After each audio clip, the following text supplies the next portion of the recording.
Folks, welcome to another episode of There's Just Something About Kansas City. And I'm so honored to have my good friend in here, Jim Eddy.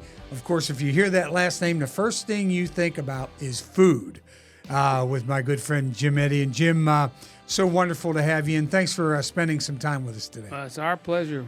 My pleasure. Yeah, absolutely. You know, let's go back. Let's go back to Jim Eddy as a young child and, you know, mom and dad and the whole thing. Give us a little bit of the background of how all this got started for you. Oh, gee whiz.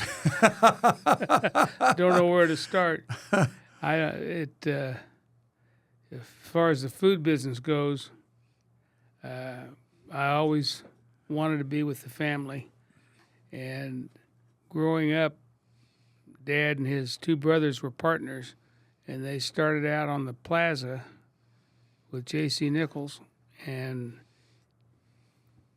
he wanted a bowling alley on the plaza. And he came to the brothers and he said, "Would you be interested in putting a bowling alley down here?" And they said, "Well, sure." So they shook hands, and he built the building, 32 lanes, Plaza Bowl, opened in 1940 on a handshake, and they signed a lease after it was open. Of course, back in those days, your word was your bond, was good as gold, a handshake sufficed. Today, it doesn't work that way. You got to have 80 lawyers. But the bowling alley became a tremendous success on account of World War II. It broke out, of course, December 7th, 1941, and bowling establishments in cities wherever there was a war plant was decreed by the government essential to the war effort, and you had to stay open 24 hours a day. Oh, gosh.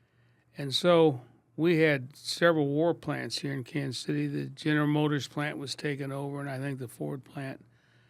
And so it operated 24 hours a day, 7 days a week, and anyone that worked there couldn't participate in the regular Army or Air Force or so on. They had to remain in those jobs, and they were considered part of the war effort. Mm-hmm. So the Plaza Bowl became, unfortunately, World War II wasn't a happy thing, but for the Plaza Bowl, it became a gold mine. Operated 24 hours a day, had leagues. People get off work at 11 o'clock at night, and that was their 5 o'clock in the afternoon. And that's how we got in the restaurant business, because the Bowl had a coffee shop and a cocktail lounge in it. And it was the first endeavor for the Eddy Brothers. So that was your first experience with food? Yes. With the Eddy Brothers? So my you father were and his two brothers, the founders of the... Right. Well, your father and two brothers, what were they in before? Were they in just not bowling alleys, but they were in all kinds of other stuff? All kinds of just, trying to make a living during the Depression and coming up. But they just got in, and they didn't know anything about restaurants. And they hired a fella. He was a great guy, Harry Rowe, and then he wound up, after the Eddy Brothers learned how to run a restaurant. Harry opened up and had Rowe's restaurants. He had about 4 or 5 restaurants, diner-type places, a couple of them downtown and around the city, and he was a fine guy. He and his wife, Marjorie, and they were great friends of the family. But anyway, the Plaza Bowl just knocked him dead as far as bowling and food and the cocktail lounge. It went 24 hours a day till the war was over, and it was so successful. King Louis people, the learners, wanted to buy it, and they offered the brothers a price they couldn't refuse. And so they sold out and started planning 13th in Baltimore. J.C. Nichols wanted to put it on the plaza where the Plaza 3 was, and there was if I remember correctly, a sunken beer garden in that location. And they were going to move this guy, and at the last minute he refused to move, and he had the lease. So J.C. said to the brothers, "I've got one piece of property I own downtown at 13th in Baltimore." He said, "Would you put your restaurant down there?" So they agreed, and that's how 13th in Baltimore came along. And so this is just then their second foray into it. Now they've really made a giant step up because now we're talking about food. I mean, we're talking about now really a serious food service and serious food in a serious restaurant. Yeah. And then what else came along with the restaurant inside the restaurant at the same time? Well, 13th in Baltimore became a world famous operation. Accidentally got into the entertainment business a year after it opened. We played different orchestras for the first year. They called them society orchestras. They played all over the country, in New York and it was a circuit, right? So like a circuit. Mm-hmm. And they saw Uncle George was in St. Louis, and he was staying at the Chase Hotel, and their orchestra there was Tony DiPardo. This is 1950, and Eddy's opened February 1st, 1949. So he talked to Tony, and he said, "We'd like to bring you to Kansas City." He said, "Well, you know what?" He said he and his wife, Dodie, kind of wanted to move to Kansas City. He said, "You got a job." So Tony was our house orchestra for 10 years until the Chiefs took him away. Well, that's right. They put him in the end zone. They did. And Tony DiPardo was closer than family, he and his family. Well, anyway, he was very successful there, and then we accidentally had an act come in, musical act, and it was just by accident, and it was Bobby Peters and his Musical Maniacs, and they were played at the Royal Hawaiian in Hawaii, and they were very famous over there. So they came in with DiPardo and did a few antics, and that's how we got into show business. So Associated Booking and MCA, Music Corporation of America, and William Morris Agencies, those were the three booking agencies in those days, said they heard about it and they said, "You're going into show business. We're going to start booking acts in there for you." Wow. So the Eddy Brothers said, "Okay." They didn't really know what the hell they were doing. But they haven't known what they've been doing since the beginning, but they're doing pretty well out of the chute here. So, gee whiz, they started out with a great comedian in those days, Myron Cohen. And he was hilarious and really fabulous. And then they had Helen Forrest, who was a big singer in the 40s. And I was trying to think of the early ones, and it kept getting bigger and bigger names. And, your appetite increases, and you want a better name. Sure. And each act played 2 weeks. They weren't one-nighters. It was a 2-week gig. And Marilyn May sang with Tony for a while. Until she went to the Colony and became one of the greatest jazz singers in the world.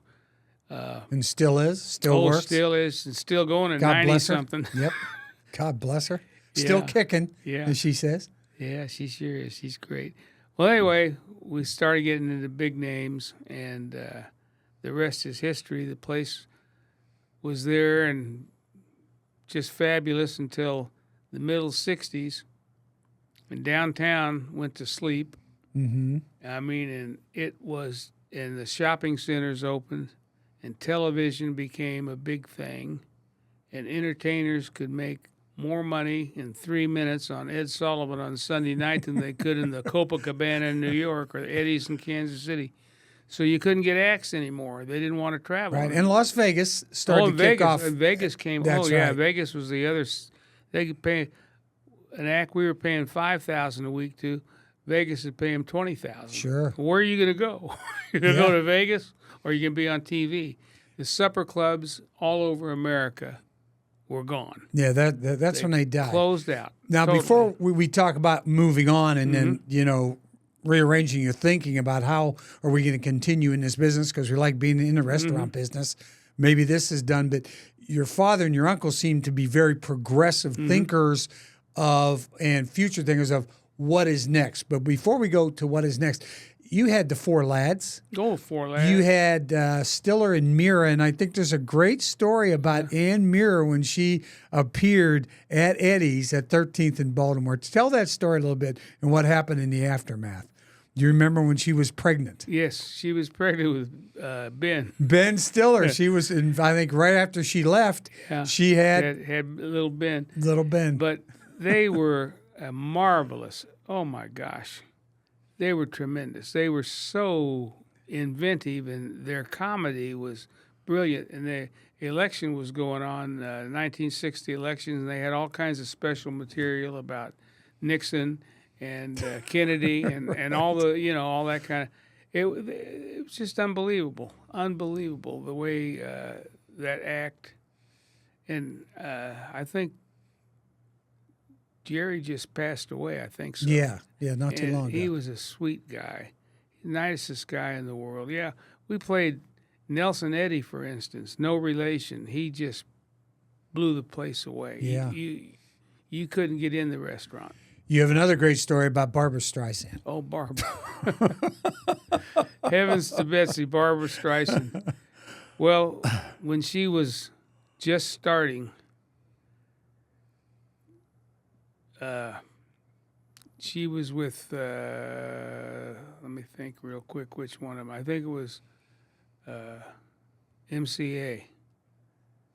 With the agency. Yeah, they booked her.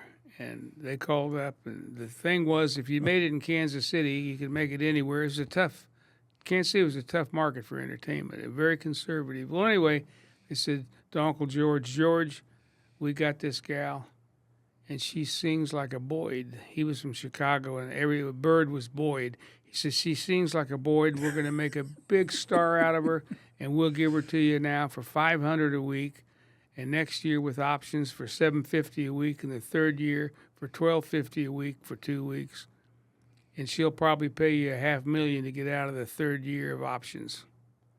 And Uncle George said, send me the pictures. So I know where this is going. They mailed him photographs, and this is before she, bless her heart, had anything done with her hair, her face, her nose, or whatever. She was unbelievably not handsome, if you will. And Uncle George looked at this and he said, no way. He said, this broad will run him out of here. No one's going to come to see someone that looks this way. Oh, my gosh. He said, George, we'll fix her up. Don't worry. She's got a voice. You've never heard a voice like this.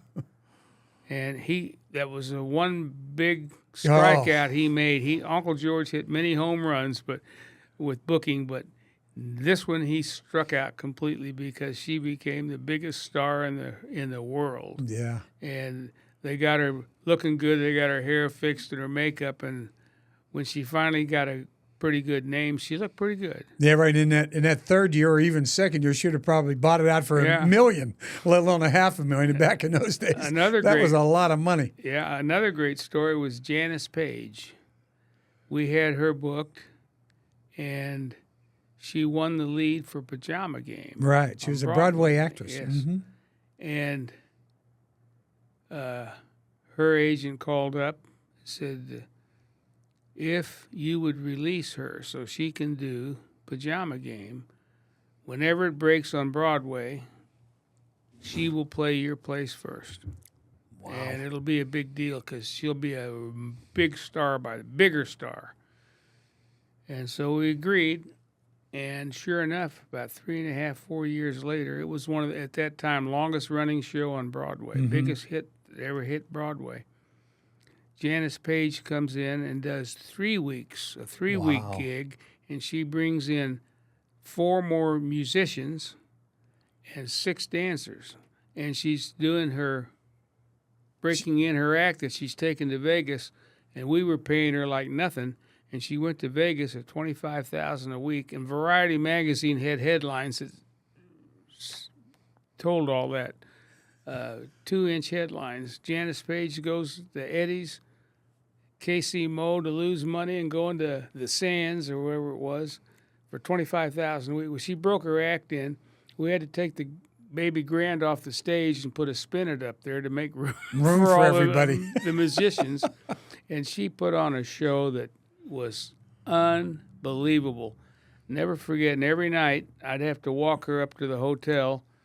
She stayed at the Continental Hotel, and she didn't want to walk alone. Right. And she went to Kansas City Athletic Club every day and worked out. She was some kind of a gal, Unbelievable lady. Right. And you say the only regret you had and the only act that your dad and his brothers didn't have was Sinatra. Yeah. He was the only one. 300 seats, you couldn't afford him. Right. Yeah. Right. Even back then, he was Outrageous. so big. Oh, yeah. huge. Just unbelievable. But we had the crew cuts, the Four Lads, the Four Aces, Carmen Cavallero. I mean, I don't know where to start or stop. Yeah. Everyone in the show business in those days, and they played all over the country, and they weren't one-nighters. Everywhere they worked were 2-week gigs. Right, and you're talking about the Copa, Che Paul's in Chicago, I think, the Chase Club in St. Louis. Copacabana. The Copacabana, and they all basically, as you said, that sort of restaurant entertainment business went out of business about the mid-'60s, yes, right? all over the country. Yeah, all over the country. They just couldn't get the acts. They wouldn't travel. You know, that was a dog's life, 2 weeks on the road. Oh, yeah, definitely. Those poor entertainers, we had them on. We were closed on Sunday, and 90% of them, we'd say, you want to come to dinner Sunday at the house? Or Uncle George would have them, or Uncle Sam. We took turns. The brothers did.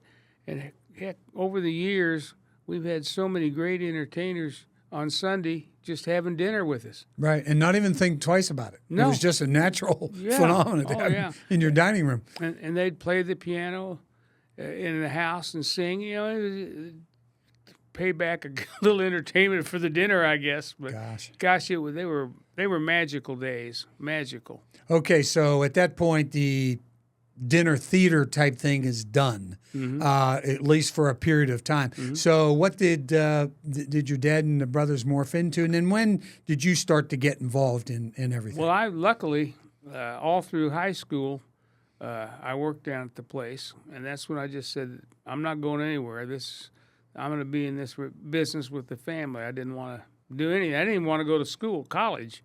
Where'd you go to high school? I went to high school at Shawnee Mission, the original. The original Shawnee Mission High School, yes. Right.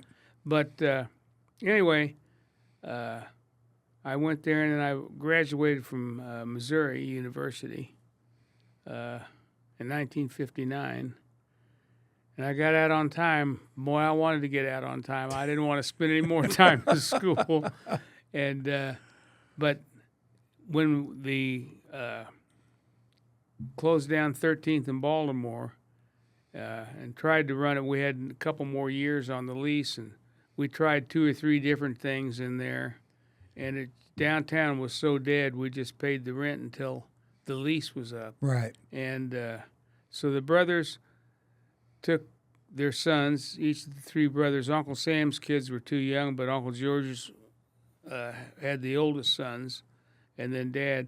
And we all, the family, the brothers, amicably said it's time to separate. And Uncle Sam got in the real estate business, and Uncle George and his sons went and took over. We were running the Prom Sheraton Hotel downtown at 6th and Main, and the food operations in there, and the banquet rooms.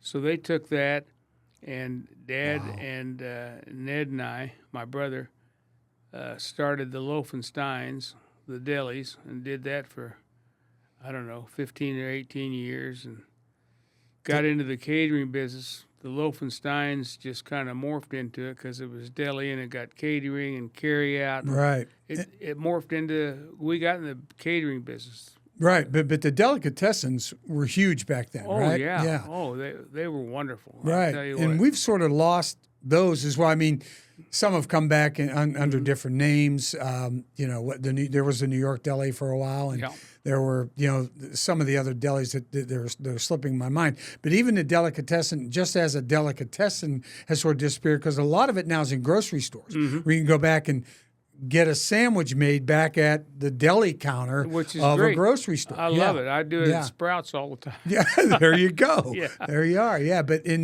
those days, grocery stores didn't do that. They just sold your frozen meats and they sell sandwich meat and a loaf of bread or whatever, and go home and make your own delicatessen sandwich. But the delis were just huge in those days. Yeah, and they sort of went to the wayside. Now they're starting to come back. a little bit of a comeback. But then you went to basically the catering business, And it really took off. And I think the Eddy family, as you can tell from the two brothers and your dad, your two uncles and your dad, I mean, the Eddy family already had established their name in Kansas City about being people you can trust and count on in each one of these businesses, even though they're not all in the food business anymore.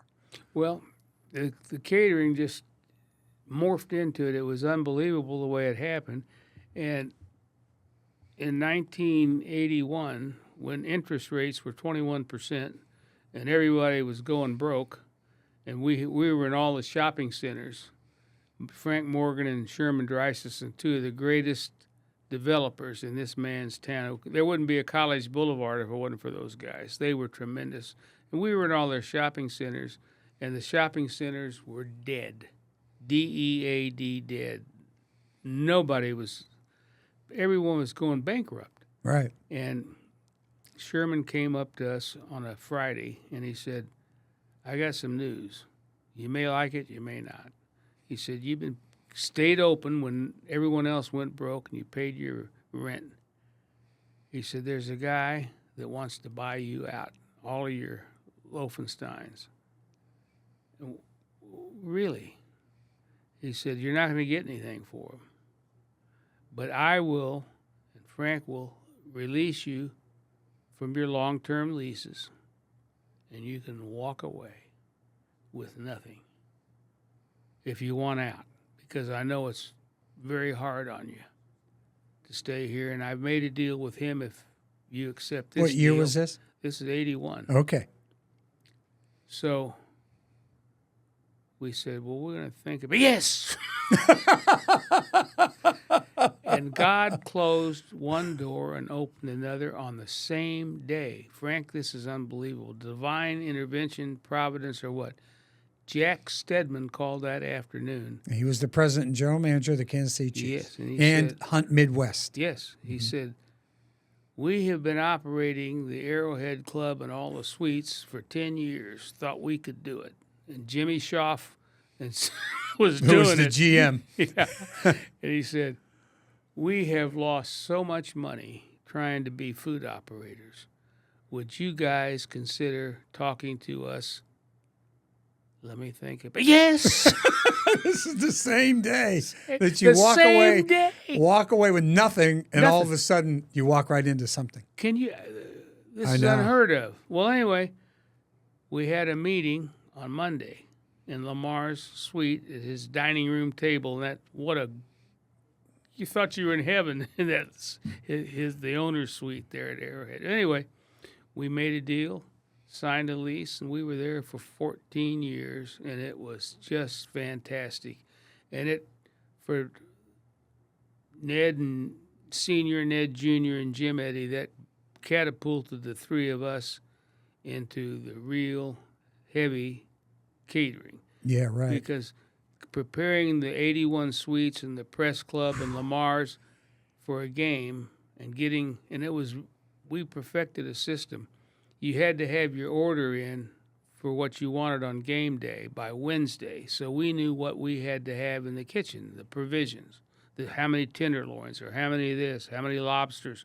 We had a tremendous menu for them, and it worked like a clock. And all of a sudden, we started getting into besides Arrowhead, the large catering, and it became where we were, what we were doing, and it was fun. Yeah, yeah. I'll tell you a lot of stories. Now, this is when I first got here. I didn't work on Sundays, okay, except when the Chiefs played at home, or maybe Royals were into a big series or whatever. I'd work on Sundays, but normally I work Monday through Friday. So Sunday, back in those days, a lot of the games were at noon. Okay, so they were over by 3. Or 3:30 or whatever, and I'd get done. I'd do the interviews in the locker room and do all that stuff. Go outside, do my stand-ups or whatever. My photographer would take the stuff. He'd take it back to the station, and they'd get on the air, and I was done. Okay, I was done. So where'd I go? I went right up to the Arrowhead Club, and I can't tell you how many times I think I've closed the Arrowhead Club down back in those days, because you really did take care of the media after the games were over, even though back in those days, and not sure how long it went, but the media could get, well, it wasn't the press box, so it was the Arrowhead Club. But even at the press box, you could basically get alcohol if you wanted. You could have a beer, you could have a drink, whatever. But most of us waited until we got to the Arrowhead Club after the game was over. And you were always so gracious. Everyone was so gracious. Oh, yeah, come on in, sit down, have a drink at the bar, and do the whole thing. It was great. And the bartenders, we inherited the bartenders. Right. When we signed the lease. And these were guys that were all executives in other businesses. Right. And so bartending wasn't their main gig. And they were working, all of them were Catholic boys, to make enough money extra to put their kids through either Rockhurst or Notre Dame or St. Teresa's. Right. They were the greatest. Rocco Stacy, I'm trying to remember all their names. Jimmy Anzalone. I'll get him in a minute. One of the guys, Rodriguez, he was for TWA. He was the guy that scheduled airplanes when an airplane had an engine problem and it couldn't take off, and they needed and he explained to us one day how complicated that was all over the world, and it was his job to move airplanes so the flight could be made. Right, he was almost like a dispatcher. Oh, yeah. A taxi cab dispatcher, but for airplanes, right? But he worked at Arrowhead on Sundays. That was his day off from dispatching. Right. And where do you meet men like that? I mean, they were just phenomenal. Salt of the earth people, yeah. Absolutely. Yeah, there's no doubt. Absolutely. Okay, so you're there for 13. How did that end? That almost seems like it's in that Carl Peterson, Marty Schottenheimer type regime. Things started to change at Arrowhead about the way they were going to use their space. Well, we were there. We were there 14 years. In the 8th year, which would have been 89. I think that's the year it was. Carl Peterson was hired as general manager. And so, first day he came in, he fired George Toma. Now go figure that one out. And then he fired everyone in the offices. He was cleaning house. He wanted to bring in his own machine. His own machine. And so he called us in and he said, "This will be your last season." He said, "I'm bringing my people in from Chicago, Eddy Brothers." He was a partner with him, had investments with him. And they're a big stadium operator. Yes, they were. Very I know the Eddy Brothers, yeah. Very good. And we said, "Really? I think you better check legal. We've got 8 years left on our lease." And he said, "What?" And he picked up the phone. He says, "Give me legal."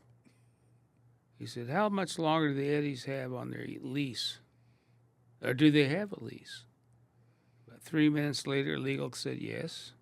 And they're here until 1914. Well, that was 80. 95 was when you left. Yeah. That's the lease was up in end of the season in 95. Okay. He said, "Take that back." He said, "You're here till your lease is up." He said, "And I want you to know that don't have any hard feelings." He said, "I'm just bringing my people in." That's right. But you're here and your reputation's great. And we had a great relationship. Carl was brilliant. Right. Great operator. Well, when our lease was up, there was a brouhaha, and it got all kinds of publicity, and the Arrowhead Club members and didn't want us to leave. And they said, "Why are you bringing someone in from out of town when we have local operators here who have been very successful?" And Carl said, "Well, that's just what I'm going to do." And they had 3 or 4 meetings, public meetings, and they did them at one of the hotel's ballrooms. Got all kinds of publicity. It was good for us, bad for him, because the local people wanted us to stay because we were local. But it turned out he had the whole card.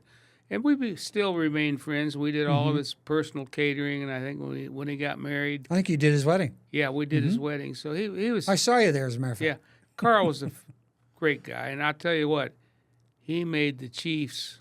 I mean, they didn't have any great football teams for a while, but he turned that place into an exciting venue.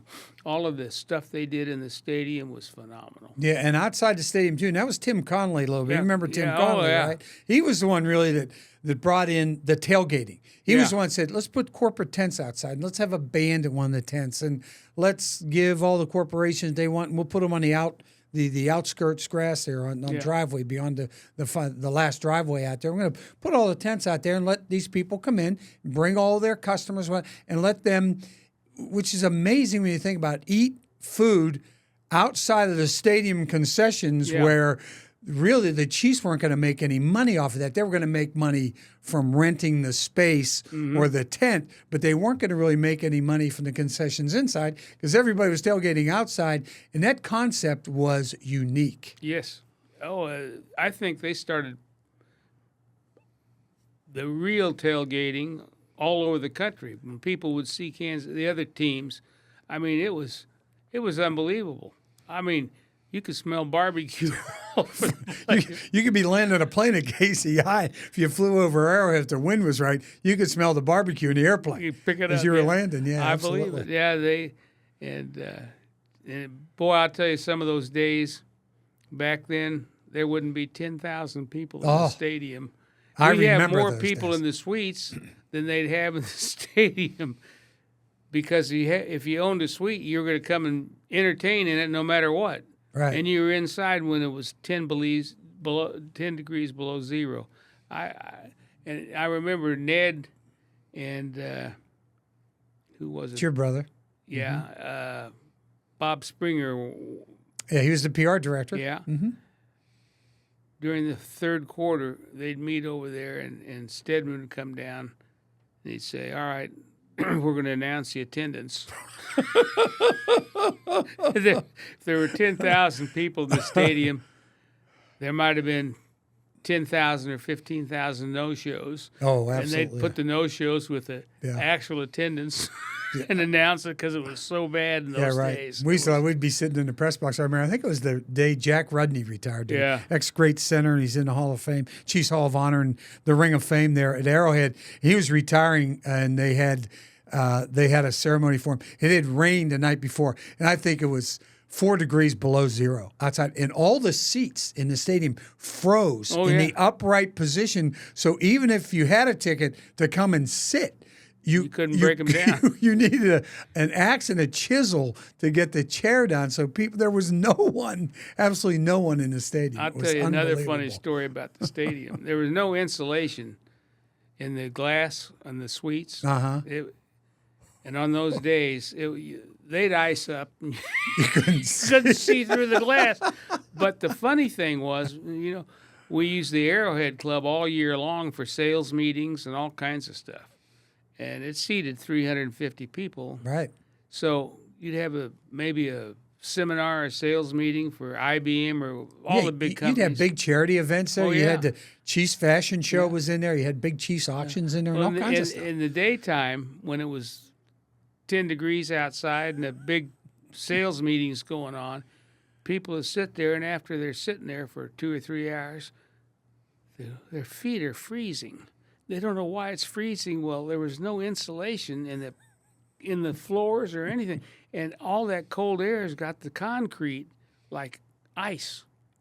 If we spill water in the storeroom on those days, it would freeze. It'd be an ice skating rink. I mean, it was the damnedest thing. The stadium had zero insulation anywhere and single pane glass on all the suite windows. Wow. They had to change all that, and they had to blow insulation. When they did the renovations and the whole thing, But it was funny. I'll tell you, it was hilarious. They were the good old days, buddy. That's it. Okay, so your door closes at the Arrowhead Club. You already have a reputation. The Eddy family has this reputation in all facets of Kansas City life at this point. What door opened for you at that point? Well, had been at Bartle. Okay, for a while you'd already been. And Bartle you were their caterer. Yeah, and we were 20 years there, and they had no kitchen. We used to take from our commissary when we'd feed up there, and sometimes we'd do convention 3,000 or 4,000 people, breakfast, lunch, and dinner. Most of them would be buffets, but some of them wanted sit-down dinners, and we'd have to go and set up a kitchen on the loading dock and have grills out there and all kinds of things to do it. And finally, the city said, you know what? We need to put a kitchen down here. And we designed the kitchen that's in there now, and it was a first-class kitchen. Had dishwasher. The dishwashing machine was bigger than this whole office. I mean, it was 20, 30 feet long. And we no longer had to take the dishes up there and then bring them back to our commissary to wash them. I mean, that was a real job, but once we had a kitchen up there, it changed everything. And Bartle Hall started to become a real competitor to Chicago for medium-sized conventions. Kansas City was coming back to be a convention city again, like it used to be. Right, we still needed more hotel space at that time. We never had the hotel space at that time. Crown Center was great, but they weren't downtown. Hotels need to be downtown next to the convention center. Well, anyway, the catering just mushroomed for us at Bartle, and off-premise catering became a big thing, and we bought a few more trucks, and we were able to do off-premise in offices and homes and all that, white glove or buffets or whatever, you did whatever weddings, people wanted. Weddings. Right. And it just what we did. Right. And from that point on, when did you get into fast food? Okay. My wife is from New Orleans. Okay. And I got acquainted with Popeyes. My father-in-law called in about 1950, I don't know. No, not in the 50s, in the 70s. Popeyes started in 72. That's when it was, 1972. And about 6 blocks from their house, they live right by Lake Pontchartrain, but there's a shopping center with a KFC. And back in those days, KFC, you just walked up to a window. They didn't have any sit-down or indoor stuff. Yeah. They started out that way. And Al Copeland invented Popeyes. As a competitor. And how did he name it Popeyes? He was watching the French Connection one night, and Popeye Doyle. That's where he got. He said, "That's You're the name." Kidding me. You think it's for Popeye the Sailor Man? Yeah, it's Popeye Doyle. Yeah. So anyway, he puts in a little walk-up and something that used to be there next door to KFC, and he was just as ornery as he could be. Al Copeland was. He was brilliant, and so he said, "I'm gonna go next door to the Colonel and see what happens." Well. My father-in-law called me, and we still had delis in those days. They had Loeffensteins, and he said, you got to come down here and see this. This guy named Copeland puts in a place called Popeyes next door to the Colonel. The Colonel's empty, and they're lined up around the block to get this spicy and mild chicken. And he said, unbelievable. Isn't that what generated Kentucky Fried to do the spicy I'm sure. chicken? They had to compete, right? Al Copeland put spicy foods on the map. He's the father of anything you eat spicy today. It started with Al Copeland. Wow. He had on his food team Paul Prudhomme, for instance. Remember Paul? The name sounds familiar. Paul's in New Orleans. Okay. And he's the guy that invented blackened Cajun chicken. Cajun chicken and blackened fish. 2 or 3 of the other. One of the Brennans was on his food team. I'm trying to think of the Brennan's was the famous restaurant in New Brennan's Orleans. and Commander's Palace. That's right. So anyway, he had the best food people in New Orleans on his development team, and they invented the spicy chicken. And then years later, I was in New Orleans with my wife and kids, and we're at Lakeside Shopping Center, and Popeyes had in their food court. So Frida and the kids are shopping, and I'm sitting there. I said, I'm going to go get my Popeyes fix. So I went, and the gal said, why don't you try our new biscuit? I said, oh, no. It'll be a Parker House roll like KFC, which you can't eat. She said, no, really, try it. We make them here. I said, I don't believe you. Being a restaurateur, in the restaurant business. You can't do that. In the restaurant business, if you take one idea, it's stealing. If you take 10, it's research. So I said, all right, I'll do some research. So she took me back in the kitchen, and they're rolling these biscuits out. I mean, from scratch. And that's a process. They had big mixers and all the whole. So she said, now come up here and taste one of these, sir, and see what you think. I tasted it, and I said, holy mackerel. This is like a Sara Lee or something. It was melted in your mouth.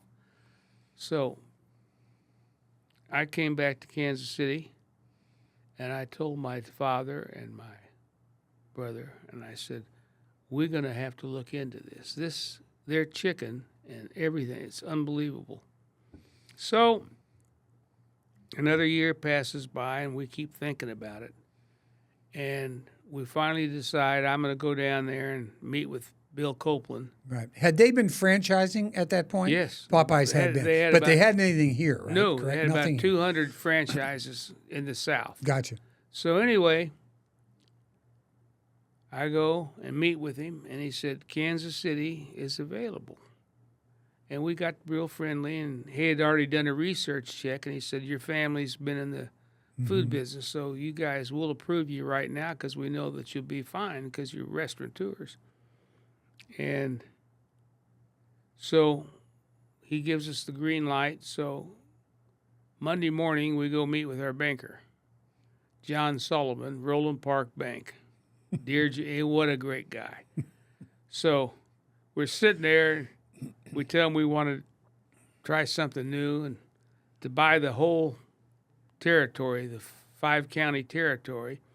He wants $65,000 to buy the territory. That was it? Become exclusive. Wow. So, and then we're going to need money to put in the restaurants. He said, well, why would you want to do that? And he was giving us the runaround now. And he said, all right, I'm going to tell you a story.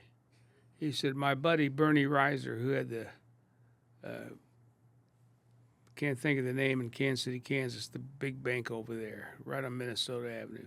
He said he and I were supposed to be in New Orleans for a bankers convention this weekend, and I couldn't go.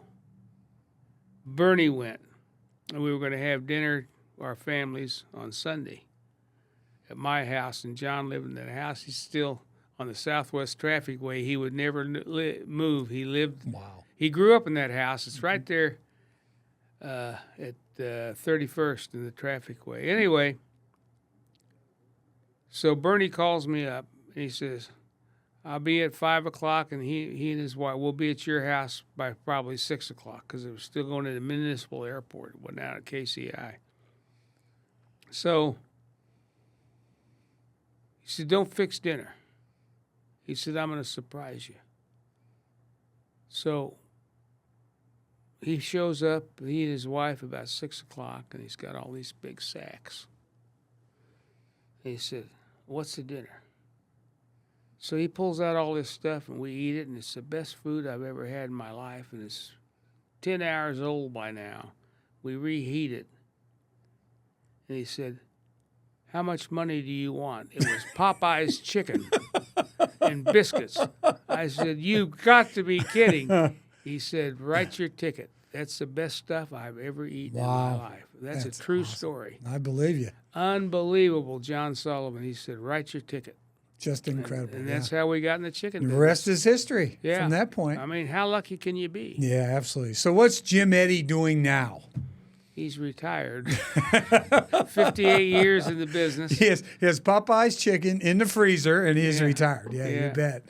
Just trying to take life easy and take care of my wife. Yeah, you bet. And let's talk about you in your longevity here in Kansas City and your families. There's, as you know, the name of this podcast is Just Something About Kansas City. Mm-hmm. Was there any time in your life that you lived here that you had thought that maybe we'll move, or we'll move here, we'll move there, or go somewhere else? Never. This is home.